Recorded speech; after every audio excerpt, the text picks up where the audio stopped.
2, 1. Hey, Rossville teachers, it's Marcus Painter. I have two Google Forms that you guys are going to be using this year. The first, as you can see, we've got a professional development conference request form, and we're going to try to use this instead of the old PDF. So this is the link that Dustin had been speaking about. This will be pushed to your desktops and might even get pushed to your bookmark bar as well. But what you'll find is that this is exactly the same information as the PDF was, but in a Google form. And so we're hoping that this will make the process a little bit easier for teachers and still be the same sort of an equal amount of hassle for everyone, but maybe a little bit easier for teachers. So what you'll see here is a little bit of the description, and you're going to hit next. And then you're going to have the form. So I'm going to complete this. I'll just call it test run. And then you're going to put the date of the request. So today's the 7th. And you're going to leave on the 15th for your conference, and you're going to come back on the 16th. And so that was, you're only going to miss, we'll say 2 days of school.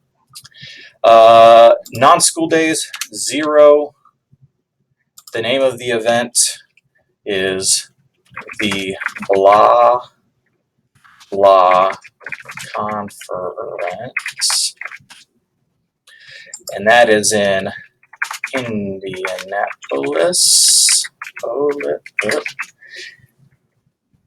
Indiana. Yes, requesting reimbursement. Is this out of state? No, it's not. Next. Registration fee is $100. And here I put travel expenses or NA, and that will depend upon what you're doing. But no matter what, if you don't know exactly, just go ahead and put NA, and it can be edited by your building administrator or superintendent later. So I'm not needing reimbursement for travel, so I'm going to put NA. And I'm not staying overnight, so I'm going to put NA. There are no other expenses, NA. And this really isn't up to me anyway, but I'm going to go ahead and put NA as well. Next. You have a description of your conference, so you'll type that in there. You will sign it. You are going to leave the principals empty, superintendent empty, Board of Education, school board review and approval date empty. Then you are going to confirm that you understand by checking there, and then you're going to submit. And it says your response has been recorded.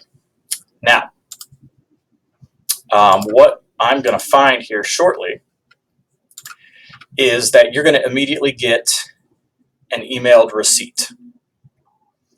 And that receipt just says that the school has received your conference request and it's in process. And so once you get that, that's just your confirmation that you requested to attend professional development.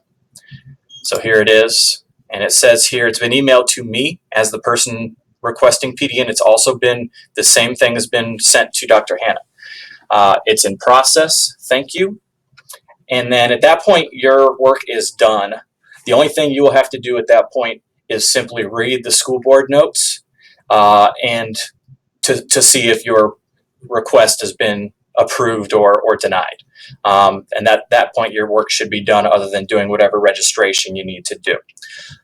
So that is the process for professional development. The other Google form, which I'm hoping will be pushed out in the same manner, is we're just gonna guinea pig this and see if it's worth doing. We want to keep track of kids, and we want to take good care of these machines. And so we have a student IT visit form. It's a hall pass. Okay, so what we want to avoid is kids overusing or misusing the opportunity to go to the IT department or to come see me with issues with their machines. I honestly don't think this is going to get a lot of use, frankly, because I think that things are going to go pretty smoothly.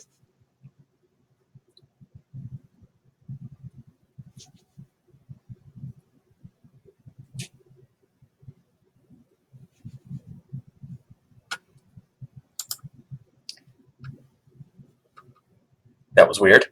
I think we're still recording. So what you're going to have students do is simply, you are going to get this link. Student comes up to you, says, my computer's broken. It won't do this, it won't do that. You are going to type that student's first name, that student's last name, and you're going to choose from one of the following issues. That is then going to notify all of the necessary people in IT, as well as myself, that there is a student on the way, and that student has this type of problem with their machine. Again, we'll have a timestamp for that. We will deal with the issue, whatever it may be, and send them back.